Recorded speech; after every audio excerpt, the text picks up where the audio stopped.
आज राष्ट्रीय विज्ञान दिवस मनाया जा रहा है। राष्ट्रीय विज्ञान दिवस हर वर्ष 28 फरवरी को मनाया जाता है। यह दिन विज्ञान और तकनीक के क्षेत्र में भारत की उपलब्धियों को सम्मान देने और समाज में वैज्ञानिक दृष्टिकोण को बढ़ावा देने के उद्देश्य से मनाया जाता है।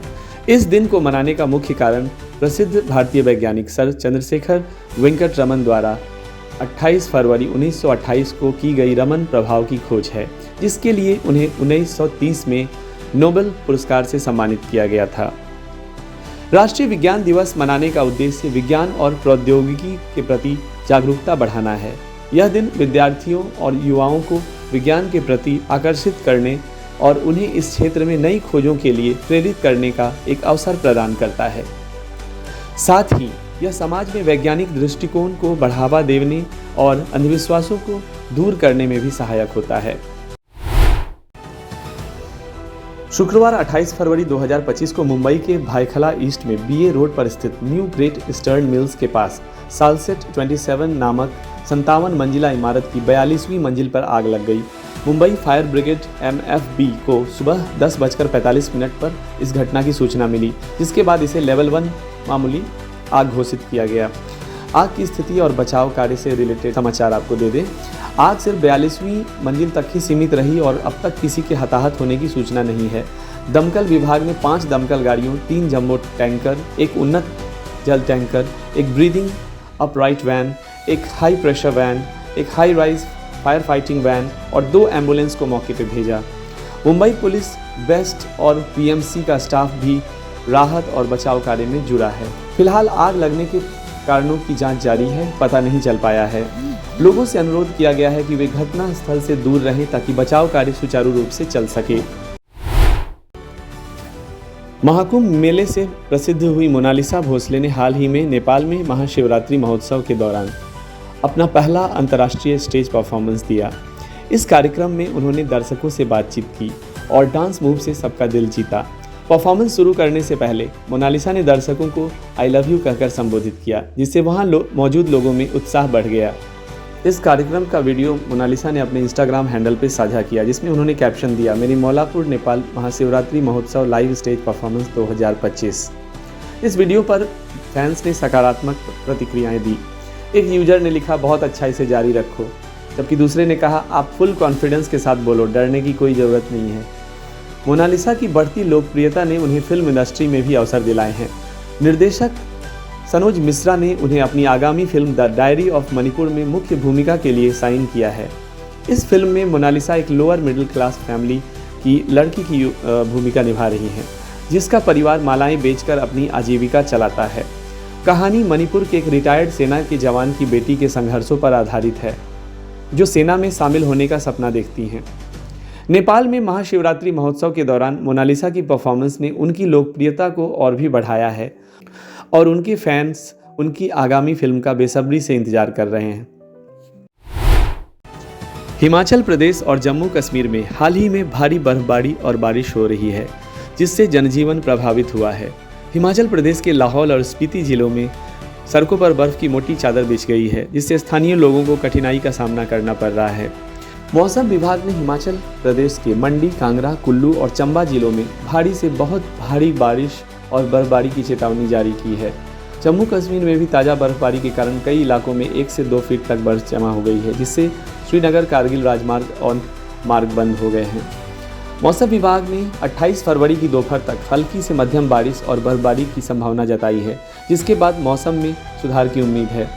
इन क्षेत्रों में यात्रा करने वालों को सलाह दी जाती है कि वो ताज़ा मौसम अपडेट पर नज़र रखें और स्थानीय प्रशासन के द्वारा जारी निर्देशों का पालन करें।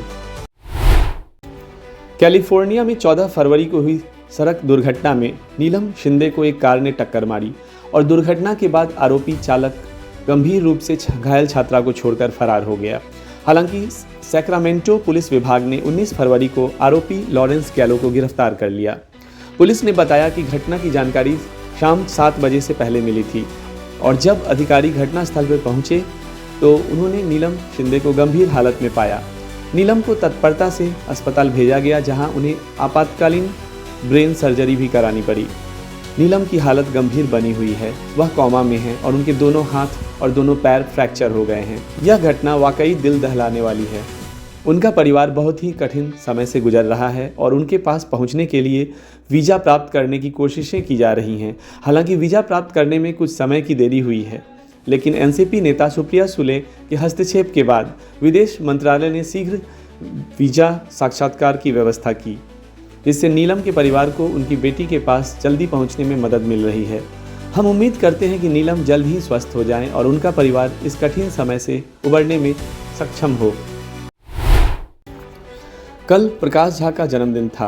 प्रकाश झा भारतीय सिनेमा के उन गिने चुने फिल्मकारों में से हैं जो अपनी फिल्मों के माध्यम से सामाजिक और राजनीतिक मुद्दों को प्रमुखता से उठाते हैं। उनकी फिल्मों की खासियत यह है कि वे न केवल मनोरंजन करती हैं, बल्कि समाज में व्याप्त कुरीतियों, राजनीतिक भ्रष्टाचार और अन्याय के खिलाफ एक सशक्त संदेश भी देती हैं। उनकी पहली चर्चित फिल्म दामुल थी, जिसने गाँव में व्याप्त सामंती व्यवस्था और दलितों के संघर्ष को बेबाकी से प्रस्तुत किया। इसके बाद उन्होंने मृत्युदंड के माध्यम से महिलाओं के शोषण और उसके सशक्तिकरण को दिखाया। उनकी फिल्म गंगाजल भ्रष्ट पुलिस तंत्र और न्याय व्यवस्था की खामियों को उजागर करती है। वहीं उनकी फिल्म अपहरण बिहार और झारखंड में बढ़ते अपहरण उद्योग की सच्चाई को भी सामने रखती है। राजनीति सिनेमा भारतीय राजनीति के तमाम पहलुओं को दिखाने का एक साहसिक प्रयास था, जिसमें महाभारत से प्रेरित पात्रों और घटनाओं को आधुनिक भारतीय राजनीतिक परिदृश्य से जोड़ा गया। इसके अलावा सत्याग्रह में उन्होंने भ्रष्टाचार के खिलाफ जन आंदोलन को दिखाने की कोशिश की। फिल्मों के अलावा प्रकाश झा ने खुद भी राजनीति में कदम रखा और चुनाव लड़ा। हालांकि उन्हें सफलता नहीं मिली, लेकिन उनकी फिल्मों के जरिए वह व्यवस्था की खामियों को उजागर करने और समाज में बदलाव लाने की कोशिश लगातार करते रहे हैं। भारत ने चैंपियंस ट्रॉफी 2025 में अब तक शानदार प्रदर्शन किया है। पहले 2 ग्रुप मुकाबलों में भारत ने बांग्लादेश और पाकिस्तान को 6 विकेट से हराया। इन दोनों मैचों में भारतीय बल्लेबाजों ने अपनी कड़ी मेहनत और कौशल से टीम को जीत दिलाई। अब भारत का अगला और आखिरी ग्रुप मैच न्यूजीलैंड के खिलाफ 2 मार्च को दुबई के इंटरनेशनल क्रिकेट स्टेडियम में होगा।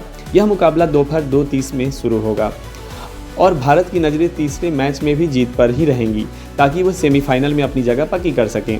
शुभमन गिल और विराट कोहली ने अब तक शानदार प्रदर्शन किया है। गिल ने बांग्लादेश के खिलाफ शतक जमाया, वहीं कोहली ने पाकिस्तान के खिलाफ सेंचुरी बनाई।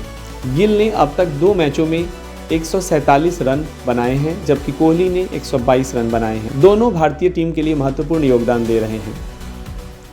गेंदबाजी में भी भारत का प्रदर्शन बेहतरीन रहा है। मोहम्मद शमी और हर्षित राणा ने अपनी गेंदबाजी से शानदार प्रदर्शन किया है।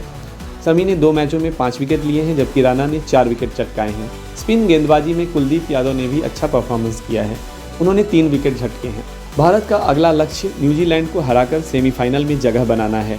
चैंपियंस ट्रॉफी का पहला सेमीफाइनल 4 मार्च को दुबई में और दूसरा सेमीफाइनल 5 मार्च को लाहौर में होगा, जबकि टूर्नामेंट का फाइनल 9 मार्च को खेला जाएगा। भारत की टीम अब तक शानदार रही है और उसकी पूरी कोशिश होगी कि वो अगले मैच में भी जीत दर्ज करें और ट्रॉफी के करीब पहुंच सकें। मिल्की वे, जिसे हिंदी में हम आकाशगंगा कहते हैं, यह हमारी अपनी गैलेक्सी है, जिसमें सौरमंडल सहित अरबों तारे, ग्रह और अन्य खगोलीय पिंड स्थित हैं। रात के साफ आसमान में यह एक हल्की दूधिया रोशनी वाली पट्टी के रूप में दिखाई देती है, इसीलिए इसे अंग्रेजी में मिल्की वे कहा जाता है। कुछ सालों पहले नासा के उड़ने वाले टेलीस्कोप सोफिया ने हमारी आकाशगंगा मिल्की वे के केंद्र की तरफ एक स्पष्ट इंफ्रारेड छवि कैप्चर की थी। एक विस्तृत पैनोरमा 600 से अधिक प्रकाश वर्ष तक फैला हुआ है और घने गैस और धूल के बादलों के भीतर की बारीकियों को उजागर करता है। यह शोधकर्ताओं के लिए भविष्य के अनुसंधान के नए द्वार खोलता है, जिससे वे यह समझ सकते हैं कि विशाल सितारे कैसे बन रहे हैं और हमारी आकाशगंगा के केंद्र में स्थित ब्लैक होल को कौन सी ऊर्जा या सामग्री मिल रही है। चमोली के माणा गांव में ग्लेशियर टूटने से फंसे 57 मजदूर। रात 8 बजे तक मिली खबर के अनुसार अब तक रेस्क्यू ऑपरेशन में 32 लोग बचाए जा चुके हैं। पाकिस्तान का चैंपियंस ट्रॉफी में अभियान बेहद निराशाजनक रहा और बांग्लादेश के खिलाफ मैच लगातार बारिश के बिना एक भी गेंद फेंके रद्द कर दिया गया। यह मैच एक तरह से औपचारिक था, क्योंकि दोनों टीमें पहले ही अपने पिछले मैचों से हारकर टूर्नामेंट से बाहर हो चुकी थी। पाकिस्तान को इस टूर्नामेंट में एक मजबूत अंत की उम्मीद थी, लेकिन बिना जीत के उनका अभियान समाप्त हो गया।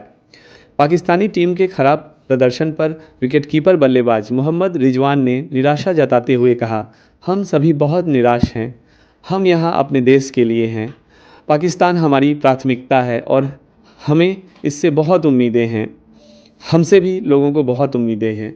हमें अपने प्रदर्शन से निराशा है और हम इसे स्वीकार करते हैं कि हम अच्छा प्रदर्शन नहीं कर पाए। उम्मीद है कि हम और कड़ी मेहनत करेंगे और वापसी करेंगे। इसके साथ ही उन्होंने टीम के घायल खिलाड़ियों फ़खर जमान और सैम अयूब को खराब प्रदर्शन का कारण मानने से इनकार किया और कहा, हाँ वे चोटिल हो गए थे, लेकिन यह कोई बहाना नहीं है। हम इससे सीखेंगे और आगे बेहतर करेंगे। रिजवान ने टीम की स्थिति पर भी चर्चा की और बेंच स्ट्रेंथ के बारे में कहा, यह एक चुनौतीपूर्ण सवाल है और पाकिस्तान को सुधार के लिए जागरूकता की ज़रूरत है। उन्होंने कहा, अगर हमें पाकिस्तान को उच्च मानक पर रखना है तो हमें खुद को लगातार सुधार करते रहने की ज़रूरत है। चैंपियंस ट्रॉफी में पाकिस्तान का खराब प्रदर्शन और निराशाजनक अंत उनके लिए कड़ा संदेश है कि उन्हें अपनी टीम और रणनीतियों में सुधार की ज़रूरत है।